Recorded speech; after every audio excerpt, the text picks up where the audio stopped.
everybody, Chris here from Babylock, and today I would like to show you one of my favorite attachments that I use when I'm hemming garments, whether they're knit or woven.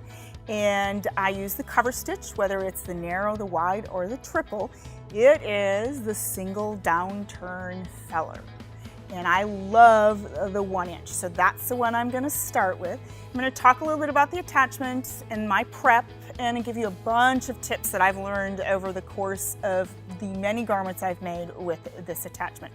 So the first thing is that when you look at the attachment, you'll see that you have what I call a platform. It's where your fabric is going to sit, and then on the far right, there's this edge, and I call it a waterfall edge because it's really what the fabric does is it falls over that edge to the underside. That's where the magic happens, is when you see, here's that waterfall, and all the way over here is what we call the stopping point. So from the waterfall to this point here, it is a 1 inch. Just to show you, here's my sample.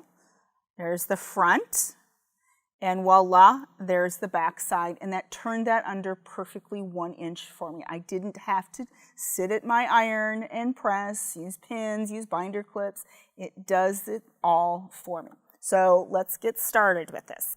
When we look at the bed of our machine, you'll notice that you have 2 screw holes that are closer together, and some of you on your machines might have the 2 holes that are a little further apart. Always use these 2, closest to the foot. Then you'll need what we call the positioning screw, and we're going to place the attachment over those 2 holes, meaning this little slider here. And what this little slider is, it allows you to adjust the position of that attachment in relationship to your needles. And I'm only going to use 1 screw. Reason is that I'm going to move this to the far right, and if I had 2 screws in there, the second screw wouldn't be holding anything. I couldn't get it in there. So we're going to tighten this down. And I'm just going to get it in place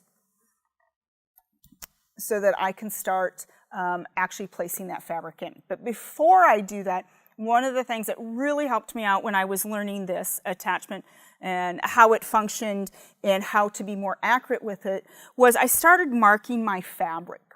And what I do is I mark my fabric from the fabric edge up 1 inch. And this 1 inch is where it's going to waterfall over. And this edge, of course, is what's going to be caught by that cover stitch. This line right here is what I use with my needles, okay? And again, this really helped me understand how it turned. It helped me with my alignment, so I knew how to align things quickly off the bat. I'm at the point now where I usually just kind of mark about 2 inches at the top.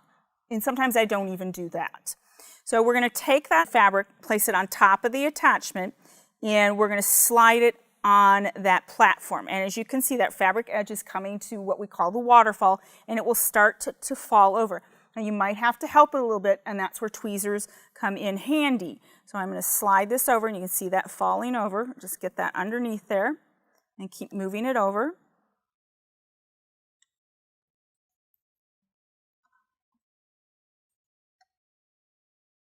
Make sure your presser foot is up when you do this. And if you see, I just took my hand and kind of rolled it so that edge is there, and then I'll come back here and I'll just roll that also so that edge is right where it needs to be. Okay, so you can see that first marking is right on that waterfall. My second marking is way over here. There's that first needle, so I need to move the attachment over to the right so I can align that left needle with that marking. I want that left needle just to sit to the left because I want it to graze that fabric edge, okay? I don't want it to go into that fabric edge. I want it to graze the top side. I've actually attached the Teflon foot. I find that works best on knits, at least for me. And the other thing I do is I lengthen stitch length out to about 3.5, 4. Again, knits I think are more accepting of that long stitch length, and it looks nicer with that longer stitch length. Now I'm just going to start stitching. So while I'm stitching, there's a couple of things that I always do. I always make sure that marked line, again, this is me learning this attachment, is right here along that waterfall. And I do kind of hold that hem just a little bit. I think it's just, for me, it's just precaution. And then I decide at some point that I might want to take a peek at what's going on the underside, and I'm pretty pleased with that. That looks good. And then I'll just keep stitching to the end. And again, this is just a flat piece of fabric, or a flat hem that you're creating, I should say. And what's going to happen is when you get to the end, you don't have anything else to hang on to. And this is, I think, sometimes where we panic and we don't know what to do. This is what I do. I take my tweezers and I'm going to place that right here, because what I want to do is hold that fabric so it doesn't have an opportunity to slide out of that waterfall area. And I do that till I come to the very end, meaning my needles leave my fabric. And I clip the threads, and then this is my front side, and then I'm going to look at the back side, and that looks pretty darn good. I could have moved the guide a little bit further to the left, or even a little bit further to the right. I have these two screws that sit here that allow me to adjust the position down a little bit, which would give me a little bit more space as far as that movement in one direction. So now that you've mastered this on what we call a flat surface, in this case I would just in a sense sew my hem or my last seam, and then I would have my hem. But what about doing it in the round? Okay, there is a trick to doing it in the round. It's something that I practice and figured out. And the first thing I have to do is I do need to release these threads so that I can slide my fabric piece underneath. So here's my in the round, and if you think about this, if I were to do this in a round, I would actually sew this to the attachment. But there's a little trick so that you don't do that, and I'm going to show you how that's done. So we're going to load this in the same manner underneath that presser foot. And again, what might be a little easier for you is if you take that back side here and take that front side, just kind of pinch that hem and then move it to the right. You can see how easy and quick that was. And I'm going to lower that presser foot, and now I'm going to stitch around, and when we get to the end, I will actually show you how I manipulate the fabric to finish the hem.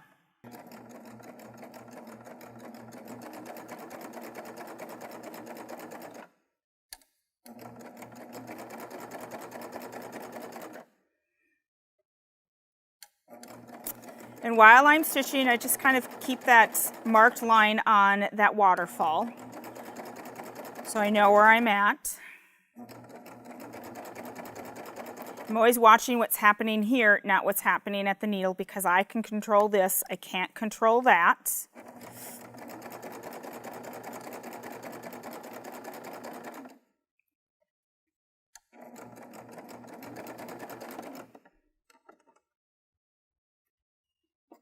And I actually just moved my attachment a little bit further to the left so that that marked line is really aligned with that C3, or C1, excuse me, needle position.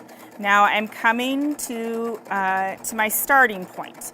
And this is where I had talked about if I keep stitching, if you think about this, if I keep stitching all the way to this point, what is going to happen?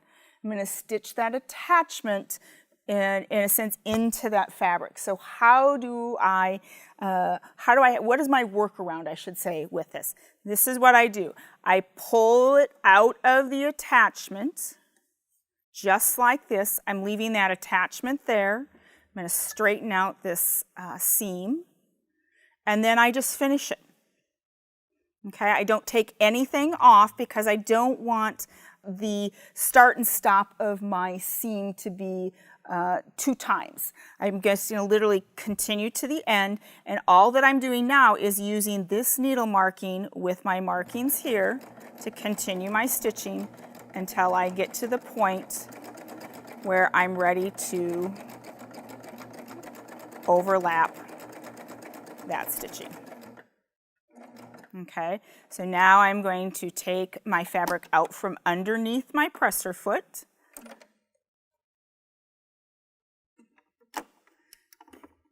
And I'm just going to slide this to the right. I'm going to trim these threads. And you can see here's my start and stop where I overlapped. It was a little off. Sometimes that happens. Again, it's just practice. And you can see I completely sewed in the round with that single downturn feller 1 inch.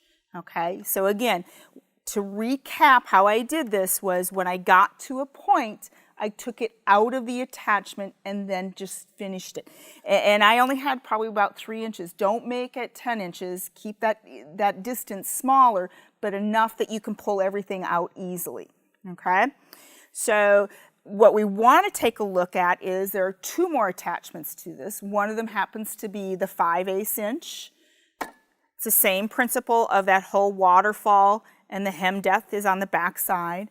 And then the other is going to be that 1/4 of an inch. And when I mark my fabric, I do it the same manner.